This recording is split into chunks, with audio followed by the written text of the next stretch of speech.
After the Pulwama terror strikes in 2019 that killed 40 CRPF personnel, the Narendra Modi government decided enough is enough. And for the first time in India's history, without war being declared, fighter jets crossed the line of control and bombed Pakistan beyond the international border in Khyber, Pakhtunkhwa province. How was secrecy maintained in that operation, and did India achieve the aim we set out to achieve? India Today's Shiva Roor spoke to Air Marshal Anil Kosla, then Vice Chief of Air Staff, on the Balakot operations. We bring you select excerpts of that explosive interaction. Viewer, on this day, 5 years ago, the Indian Air Force dropped bombs in Pakistan's Balakot. An airstrike that you don't need to be reminded about because you remember it. On this day 5 years ago, as some of this animation depicts, a group of Mirage 2000 fighters quietly crossed the line of control in the darkness, deployed their weapons towards a lonely hilltop in Pakistan's Khyber Pakhtunkhwa province, and then turned back. The action of the bombing mission lasted less than 2 hours. But why are we still talking about Balakot 5 years later? Why is an anniversary of a military operation still a talking point? Let me explain. First, the impact on Pakistan. Beyond the obvious, the Balakot airstrikes have had a deep psychological impact on Pakistan. It's one of the reasons why Pakistan talks about Balakot, if you haven't noticed, a whole lot more than India does.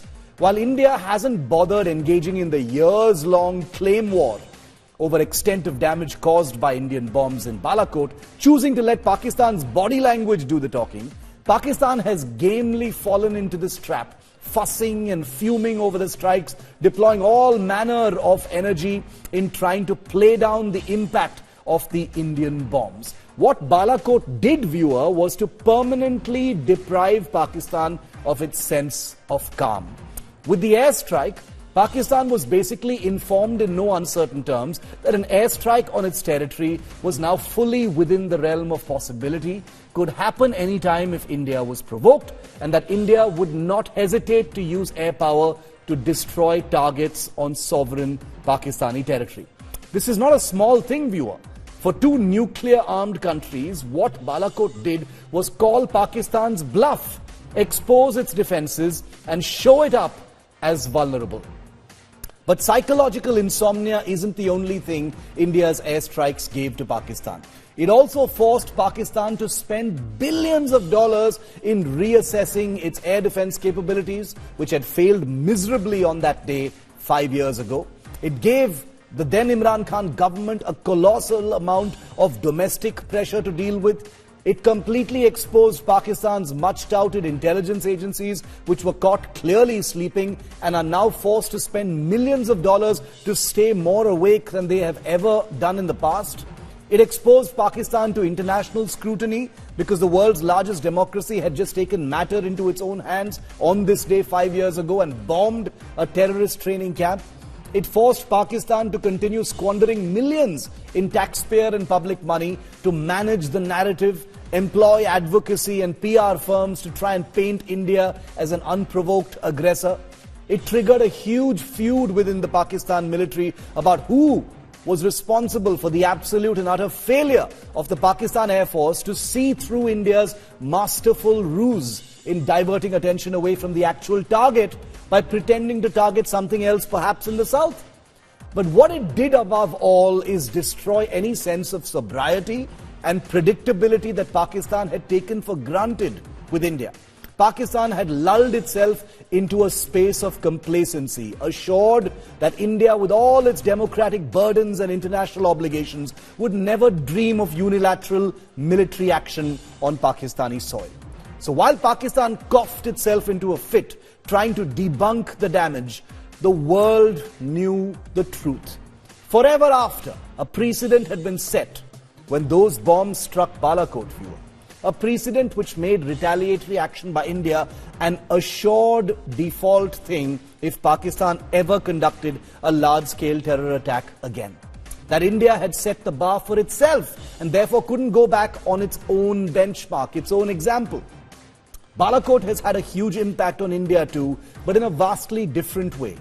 Just 21 days ago, this month, on February the 5th, the Congress's leader in the Lok Sabha, Adhir Ranjan Chaudhary, for the nth time wondered why there was no proof of the damage inflicted by the Balakot airstrikes. It was largely lost in the din of Parliament, but it stands as an example of how Balakot lingers in the Indian political consciousness, which sees Balakot as something that sealed the opposition's fate in the 2019 election campaign. That Balakot continues to grate that there still exists thinly veiled insinuations within the opposition ranks that the provocation for the Balakot airstrikes were a planned false flag by the Indian government are all indicators of the lasting and perhaps permanent effects of the decision that India took on this day 5 years ago, viewer. I'll end not with the politics, but by something that's very, very important. I'll end by taking the names of the 5 incredible Mirage 2000 pilots who were decorated for flying the mission to bomb Balakot. Wing Commander Pranav Raj, Squadron Leader Rahul Basoya, Squadron Leader Pankaj Bujade, Squadron Leader Shashank Singh, and Squadron Leader B.K.N. Reddy. The maintenance crews, weapons technicians, radar specialists, and all others associated with the amazing mission that took place on this day 5 years ago.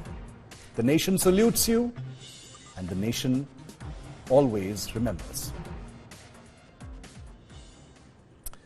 And now we're very, very privileged to be joined on this day, on this anniversary of the Balakot mission, by Air Marshal Anil Khosla. He was the Vice Chief of the Air Staff during that particular operation. He is someone who has spoken extensively about it, but we're very honored and privileged, Air Marshal Khosla, to have you with us live today to take some of our questions. Remember, viewer, I'd like to remind you that this mission continues to be a classified mission. Most aspects of it remain under the cover of secrecy. There are reasons for it, obviously, because this is a mission that had a strategic effect. Air Marshal Kosla, welcome, sir. Thank you once again for your time. 5 years later, your opening thoughts on how you look back on that particular day, sir. You were the Vice Chief of the Air Staff, very much in the saddle, very much part of the entire process that led up to this historic operation. Your reminiscences of that particular night, that particular day, sir. Thank you, Shiv. You almost covered every aspect, the strategic aspect of Balakot. Yeah, I think it was a farewell gift to me. I retired in April, and just before that, these operations took place, and I had the privilege of, from Air Headquarters, coordinating the activity. And, in lighter vein, in old age, I might forget my own name, but those 14 days I'll never forget in my life. I mean, there were so many emotions involved in those days, and but the whole project, the whole event was planned very well, and you took names of 5 pilots who dropped the weapons, but actually the entire Indian Air Force worked towards it and to make it success. And it was a very, very exhilarating experience as such, and it felt nice that the country as well as the decision makers had put their faith into the Indian Air Force, and Indian Air Force did deliver, and did deliver it in style. What was it like, sir? The military planners, all the aspects that go into a mission of this kind are very, very complicated. It happened I've written about, like we've reported about, under a shroud of great, great secrecy. But what kind of pressure was there, on you, on those in Delhi at that time to make sure that all these moving parts resulted in a successful mission? Just give us a sense of the mood, sir. Yeah. So first of all, everyone, it was a need-to-know basis operation where it was kept totally under, only need-to-know basis. People knew about the whole that it is taking place, and that is what yielded the tactical surprise on the enemy. And we carried on the other activities as usual, and it was as I said, it was a very, very exhilarating experience. Everyone was charged up for this opportunity, and there's a lot of coordination. Actually, there are 2 segments for these plans. One is the command level and one is the air headquarters level. So air headquarters level, the task is to coordinate, I mean, take the decision from the decision makers and pass it on to the operating command, as well as coordinate with all the agencies for operation. There's a coordination involved with a whole lot of agencies, sister services, int agencies, aviation, I mean, the name of it. But we did it without disclosing the actual operations.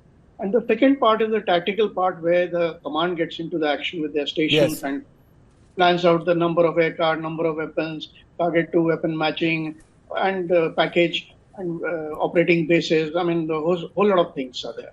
So there are two segments which take place. But the whole experience was, I mean, that's what we are trained for, that's what we are waiting for. And it was a nice way of conducting the operation.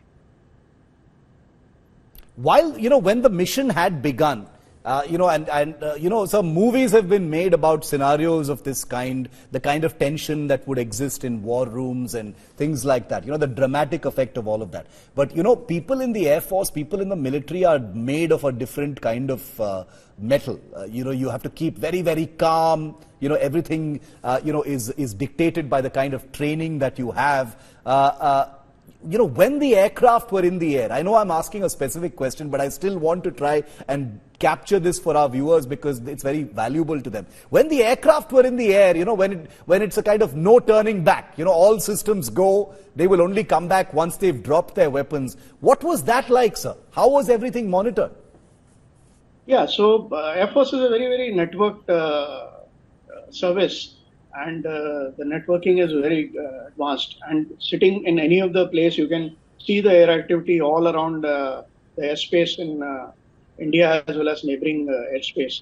So that monitoring can be done in the ops room, and can be done anywhere sitting where the system is available, the AACC system. So it was a network this thing, and it can be monitored. That is number one. The second aspect which you brought out is very correct, that the emotions which go through, although it is not shown in the mind, it goes through. A whole lot of them. You're wondering, have we missed out on anything? Have all contingencies been looked into and covered, and the plans have been made? Will it go through properly? Will there any other chance of failure? Will something happen? What next? So all those emotions, they keep going this thing. But when the operations are going on, then you are looking at it and seeing that everything is going as per plan, and that gives you assurance. As part of the planning process, just to try and understand it, how would the pilots have been selected for this mission? Was there some kind of a criteria for this, or any of the pilots would have been capable of, flying a mission of this kind? No, once you are declared fully operational, you're fully operational. There is no difference between pilot A and pilot B. Both are fully operational. They can go in for the mission. And that is a prerogative of the commanding officer. The command and air headquarters don't get involved in all that. And full freedom is given to the commanding officer to choose his team and start working on it. And any pilot can be selected who is declared fully operational for it. And also taken into consideration is the currency. I mean, if a pilot has gone on a leave for 1 or 2 months and then come back, join back, obviously he will take time to come back to this thing. So that is prerogative of the CEO to decide his team and for the task which has been given. One final question, sir, and very briefly, the strategic effects of Balakot. We've seen the claim versus counterclaim war, कि कितना damage हुआ, कितने आतंकवादी मर गए उसमें. The Air Force has stayed very professionally above all of this, because the Air Force knows, correct me if I'm wrong, sir, that the effect was, immediately there was a tactical effect, but the strategic effect is more important. The insomnia of Pakistan, the fact that no major terror attack has happened since, and that a benchmark has been set as far as retaliatory action is concerned. Yeah, very true. Shiv, the strategic effects you covered very well. You summed it up very well, and that is what has happened. And actually, what happens is any such operation or any war, even in now current wars, if you see, the media war takes over, and the narrative is brought in.